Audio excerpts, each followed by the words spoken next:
on a 9 personnes interpellées, dont au moins 2 mineurs selon nos informations. Et on peut d'abord faire un point sur le profil de ces jeunes, des profils de petits délinquants multirécidivistes. C'est ce que nous a confié une source proche du dossier. Alors certains sont connus pour vol, recel, affaires de stupéfiants, d'autres pour des rodéos ou des violences, outrages, dégradations ou port d'armes blanches. On ne sait pas s'ils sont tous connus de la police et de la justice, mais en revanche, il y en a un certain nombre.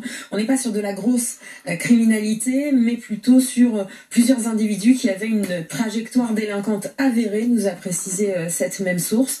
En ce qui concerne le suspect principal, vous l'avez dit, celui qui a été désigné dans cette procédure comme l'auteur du coup de couteau porté à Thomas, il a 20 ans, il est né à Romans-sur-Isère, c'est là-bas qu'il vivait d'ailleurs, dans le centre.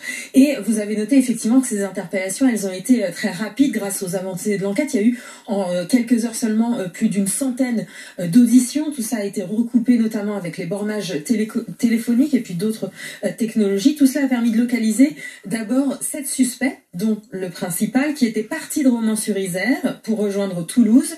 Et ce petit voyage s'est fait avec la mère d'un des mis en cause et le mis en cause lui-même dans ce même voyage. Et quand ils ont été interpellés, ils étaient sur le point de quitter la Ville Rose. Parallèlement, 2 autres jeunes, eux, ont été interpellés à Romans-sur-Isère.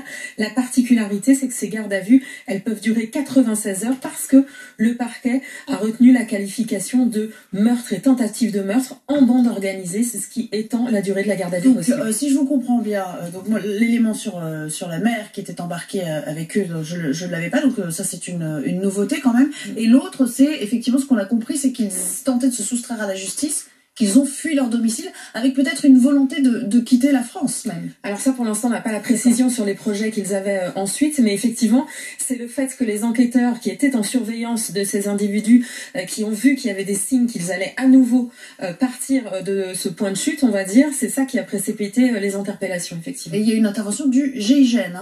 Oui, alors ça, les forces